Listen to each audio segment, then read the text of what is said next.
안녕하십니까. 김민수의 빨간펜 시간입니다.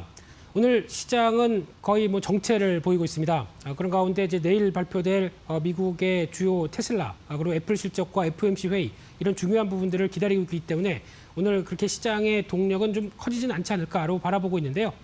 그와 함께 또 최근에 시장에서 강하게 또 테마를 이끌었던 로봇 관련주들에 대한 동향들 이 부분을 오늘은 한번 살펴보고 거기서 그래도 덜 알려진 정보는 없을까 그리고 또 산업별 변화를 통해서 얻을 수 있는 투자 아이디어는 없을까 이런 쪽도 한번 점검을 해보는 시간을 갖도록 하겠습니다. 가장 먼저 눈여겨봐야 될 부분들이 로봇 산업 하게 되면은 다 아시죠? 보통 저희가 SF 영화에서만 보는 게 아니라 가장 중요한 거는 산업용 로봇이다. 이 부분은 다 아시는 걸로는 알고 있는데 그러다 보니까 로봇 산업을 세 개로 구분합니다. 산업용과 함께 그리고 전문 서비스용. 그래서 많이 얘기하는 게 의료용이죠. 거기다가 또 개인 서비스용. 그러다 보니까 로봇 청소기 같은. 즉 저희가 실질적으로 실생활에서 필요한 로봇가 쓰는 게 어디냐라고 했을 때 이쪽이겠죠. 그러다 보니까 이 세 가지로 많이 얘기를 하고 있습니다. 그런 쪽에서 이 산업용 로봇이 많이 커가고 있는 상황 쪽에서 지금 또 가장 시장에서 포인트를 많이 맞추고 있는 거는 공장 자동화죠. 이쪽을 보게 되면 스마트 팩토리 쪽과 연결시켜서 움직일 수 있는 대표적인 섹터고 정부도 이번에 뉴딜 정책 관련된 쪽에 하나의 축으로도 또 얘기를 하고 있는 상황들이죠. 그렇기 때문에 이쪽의 변화가 커지면서 산업용 로봇도 커진다라고 보시는 게 더 맞다고 봐야 될 것 같습니다. 그와 함께 또 인공지능 쪽도 같이 이어지다 보니까 완전히 이제 자동화와 연결될 수 있는 로봇 시장의 흐름들, 연결될 수 있는 부분들인데 그러다 보니까 지금은 또 개인 서비스 쪽도 무시 못한다라는 부분들이 나오죠. 왜냐하면 또 비대면 얘기가 많이 나오고 있고 그러다 보니까 어떤 대면을 하지 않는 상황 쪽에서의 서비스를 수행할 쪽이 어디냐라는 부분들과 함께 또 삶의 질이죠. 이런 쪽과 함께 계속 이쪽은 저희가 못 보던 부분들이 계속 나올 수밖에 없다는 쪽도 눈여겨보시면 좋을 것 같은데요. 그러다 보니까 일단 말씀드렸던 산업용 로봇 쪽의 성장 흐름을 보게 되면 이쪽이 글로벌, 이쪽이 국내입니다. 근데 글로벌 시장은 계속 일단 최근까지도 확장세가 계속 이어졌었죠. 하지만 2020년도 코로나19 사태 이후로는 약간 또 어느 정도 투자나 R&D가 좀 정체되다 보니까 아직 계산하기가 좀 힘든데 오히려 이쪽이 비대면 효과와 함께 더 여러 가지 변화가 커졌을 것이다라고 추정하고 있는 가운데 국내 쪽은 좀 정체를 보이네요. 그래서 상대적으로 국내 로봇 쪽 관련된 모멘텀들은 아무래도 투자가 좀 정체되다 보니까 어떤 여러 가지 시장 규모가 좀 정체되고 좀 줄었다는 쪽에서 오히려 이런 부분들이 바로 바뀔 수 있는지 여부들도 한번 좀 확인해야 되는데 이 부분에 대한 변화가 나와야 그다음에 지금 앞으로에 대한 성장에 대한 기대감이 좀 더 가시화될 수 있다는 쪽에서 국내 모멘텀은 좀 약하다라고 하는 게 지금 바라보고 있는 시각이라고 보시면 될 것 같습니다. 그런 쪽에서 일단 최근에 동향을 한번 보게 되면은 어떤 또 배달의 대명사죠. 배달의 민족이 지금 이어지고 있는 서빙 로봇 쪽에서 딜리플레이트라는 쪽을 서비스를 지금 강남 쪽에서도 하고 있다고 합니다. 저는 못 봤는데 혹시 보시면 인사를 해야 되지 않을까 싶은데요. 그와 함께 또 현대차 쪽도 영업 현장에서 비대면 서비스 다리 투입을 했다고 하는데 이쪽은 어떻게 보면은 약간 개인용 쪽에 가까운 흐름이겠죠. 그런 흐름들과 함께 또 보스턴 다이내믹스 1조 원대 인수를 했고 이 미래 먹거리 사업을 계속 강화하는 분위기죠. 현대차가 앞으로 한 약 2030년 가게 되면은 자동차 쪽을 50%대 매출 비중 나머지를 꾸리겠다라고 하는 쪽의 한 축이 로봇이다 보니까 이쪽에 대한 관련된 얘기들도 앞으로 계속 나올 수밖에 없다라고 보셔야 될 것 같고요. LG전자도 마찬가지입니다. 지금 이제 스마트폰 사업부 이제 정리가 들어가는 마당 쪽에서 또 다른 차세대 먹거리가 무엇이냐라고 했을 때 로봇 산업을 얘기를 할 가능성이 높다라고 보여지고 있는데 LG전자가 잘하는 게 가전 쪽이죠. 그러다 보니까 가전과 관련된 개인용 로봇 시장에 대한 여러 가지 변화를 끌어낼 수 있겠다는 쪽에서 일단 계속 주목을 하고 있고 앞으로 나올 부분들 LG전자가 또 하나의 변화를 이끌어가는 게 아니냐. 특히 전에 없던 의류 스타일러스라든가 이런 쪽도 계속 새롭게 창출하다 보니까 이런 부분에 대한 기대감들 앞으로 좀 크다란 쪽에서 최근에는 LG 클로이 살균 로봇 알아서 왔다 갔다 하면서 집안을 살균한다고 합니다. 이 CES 2021에서 공개가 됐었죠. 이런 쪽도 이제 필요한 게 아니냐라는 관점 쪽에서 이제 변화가 나오고 있는 상황들이고요.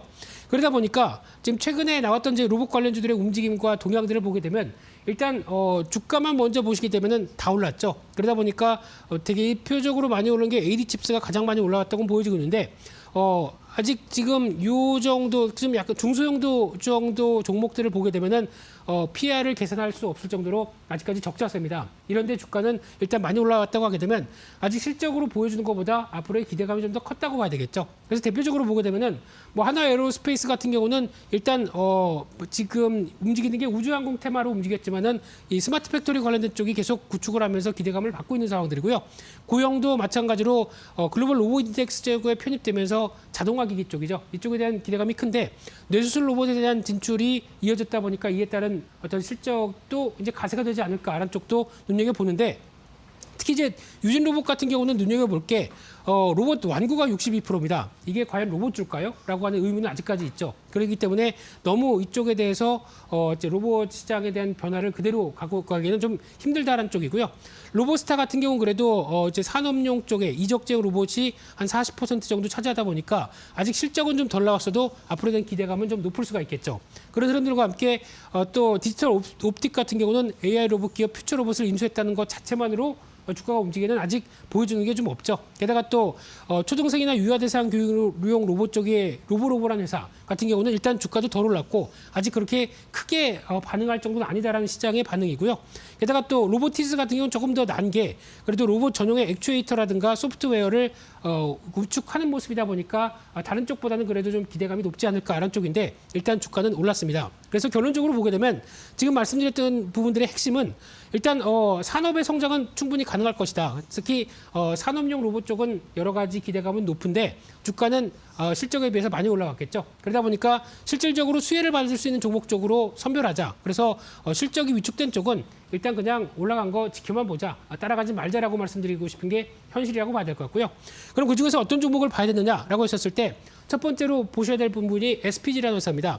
로봇 하게 되면은 저희가 다 아시다시피 인간에겐 관절이 있죠. 로봇에겐 뭐가 있을까요? 예, 모터로 움직이게 됩니다. 모터의 강자입니다. 그래서 정밀 제형 모터라든가 감속기 쪽, 특히 속도를 올렸다가 내렸다가 하다 보니까 관절처럼 같이 움직이게 되는 이런 현상들이 나오게 되겠죠. 그래서 지금 일본 제품에 의존을 했다가 이제 국산화 트렌드로 바뀌면서 SPG의 매출이 점점 더 늘어나는 모습들로 나오지 않을까로 보여지고 있는데 게다가 또 친환경 차도 당연히 구동 모터가 들어가죠. 그럼 여기에 또 감속기가 또 중요합니다. 그러다 보니까 로봇과 또 친환경차 모두 다 연결될 수 있는 테마 쪽에 대표적인 종목이라고 보시면 될 것 같고요.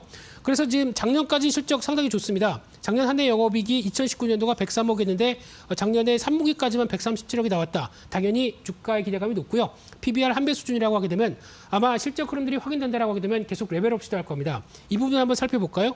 지금 주가는 신고가 여긴 이쪽이 아니라 아직까지 이쪽입니다. 그래서 지금 앞으로의 기대감이나 실적 변화를 좀 덜 받았다고 봐야 되겠죠. 그래서 일단 목표가는 한 이 정도 가격대 12,000원대에서 13,000원대 직전 고점대까지는 충분히 나오지 않을까로 바라보고 있고요. 그런 쪽에서 한 9,150원대 정도까지 다시 내려온다라고 하면 이탈하게 되면 그때는 위험 관리가 필요하다라고 보셔야 될 것 같고요. 두 번째 종목으로는 시장에서 그렇게 알려지지 않은 대표적인 로봇 관련 종목입니다. 아진 엑스텍이라는 회사인데요. 제조나 검사 자동화 관련된 장비 제어, 모션 제어기라고 합니다. 이쪽에 강점이 있는 회사인데 로봇 제어 쪽이나 구동 관련된 핵심 부품을 개발을 하고 있는데 아직 시장에서 그렇게 크게 평가를 못 받고 있는 상황 쪽에서 특히 로봇 제어용 플랫폼 쪽에 대한 개발을 예정을 하는 걸로 보여지고 있는데 그래서 아직까지는 이제 가시화된 속도가 좀 나오는 흐름들이 좀 덜하지만은 일단 모션 제어기만 하나만 본다고 하더라도 충분히 산업용 로봇 쪽에 여러 가지 기대감을 불러일으킨다고 봐야 될 것 같고요. 더 중요한 거는 실적은 좀 부진했지만은 재무 구조는 상당히 괜찮습니다. 그래서 지금 PBR도 한 배 수준이라고 하게 되면 아마 실적이나 성과가 나올 때마다 주가는 레벨업 될 수 있겠다는 관점 쪽에서 주목해야 될 것 같고요. 그런 측면으로 보게 되면 지금 주가 흐름들이 아직까지 어떤 지난 과거에 한번 부각을 받았다가 지금은 약간 정체에서 이제 벗어나고 있는 구조인데 한 번 더 부각을 받는다라고 하게 되면 적어도 한 지난 고점대 부근 영역인 8,800원대 부근까지는 나오지 않을까 바라보고 있고요. 한 6,300원대 부근은 일단 또 이탈하게 되면 위험 관리가 필요하다라는 관점 쪽에서 바라보도록 하겠습니다. 그래서 오늘은 여러 가지 로봇 관련주들의 흐름들을 말씀드렸는데 그중에서 그래도 필요한 쪽 그리고 아직까지 부각이 안 된 쪽 이 종목을 좀 더 챙겨보시면서 일단 실적보다 기대감이 먼저 반영된 섹터다라는 쪽도 눈여겨보시면서 대응을 하실 필요가 있다 이렇게 말씀드리겠습니다. 그래서 오늘 준비한 내용들은 여기까지 해서 마치고요. 또 내일 이 시간에 다시 찾아뵙겠습니다. 감사합니다.